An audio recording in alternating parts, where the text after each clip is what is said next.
আপনি কি জানেন, পুরো পৃথিবীকে কেরালার একটি মন্দির যেন বার্তা দিচ্ছে যে কিছু একটা হতে চলেছে। এমন একটা কথা বলবো যা হয়তো আপনি আগে কখনোই শোনেননি, যা জানার পর আপনার শরীরে কাঁটা দিয়ে উঠবে। কেরালায় আনন্দপুরে একটি মন্দির আছে যার পাহারা দেয় একটি কুমির, আর সেই কুমির কোনো সাধারণ কুমির নয়। এটি একটি শাকাহারী কুমির যে 70 বছর জীবনে এক টুকরো মাংস খায়নি, এমনকি কোনো ভক্তকেও আঘাত করেনি। সেই কুমিরটির নাম বাবিয়া, আর সে প্রতিদিন সেই মন্দিরে আরতিতে আসে।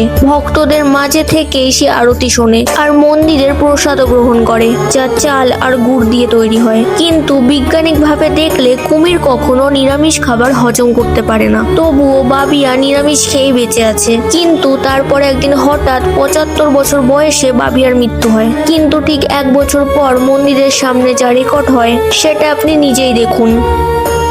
পুরো 1 বছর পর সেই মন্দিরে আবার একটি কুমির আসে। সেই কুমিরটিও সম্পূর্ণ শাকাহারী ছিল। মন্দিরের পুরোহিতদের মতে এটি বাবিয়ার পুনর্জন্ম।